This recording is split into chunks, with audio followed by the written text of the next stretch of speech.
ನೂತನ ಕ್ಯಾಲೆಂಡರ್ ಬಿಡುಗಡೆ ಸಮಾರಂಭ.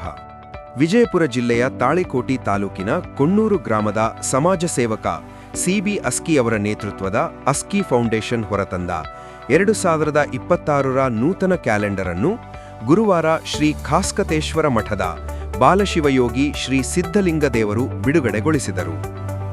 ಕಾರ್ಯಕ್ರಮದಲ್ಲಿ ಎಸ್ಎಸ್ ವಿದ್ಯಾಸಂಸ್ಥೆ ಅಧ್ಯಕ್ಷ ಎಚ್ಎಸ್ ಪಾಟೀಲ, ಫೌಂಡೇಶನ್ ಅಧ್ಯಕ್ಷ ಸಿಬಿ ಅಸ್ಕಿ, ಕರವೇ ಜಿಲ್ಲಾ ಸಂಘಟನಾ ಕಾರ್ಯದರ್ಶಿ ಜೈ ಭೀಮ್ ಮುತ್ತಗಿ, ಮುಖಂಡ ಅಬ್ದುಲ್ ರಹಮಾನ್ ಅವಟಿ, ಅಬೂಬಕರ್ ಲಾಹೋರಿ, ವೀರೇಶಗೌಡ ಅಸ್ಕಿ, ಕಾಂಗ್ರೆಸ್ ಯುವ ಘಟಕದ ಅಧ್ಯಕ್ಷ ಆಸಿಫ್ ಕೆಂಬಾವಿ, ಆನಂದ ಅಸ್ಕಿ, ರಮೇಶ್ ಹಿಪ್ಪರಗಿ, ಯಲ್ಲಪ್ಪ ಮಾದರ, ಆಬೀದಾ ಲಾಹೋರಿ, ಮಲ್ಲು ಢವಳಗಿ, ರಾಮನಗೌಡ ಹೊಸಮನಿ, ಶಾಹಿದ್ ಶಿವಣಗಿ ಫೌಂಡೇಶನ್ ಪದಾಧಿಕಾರಿಗಳು ಇದ್ದರು.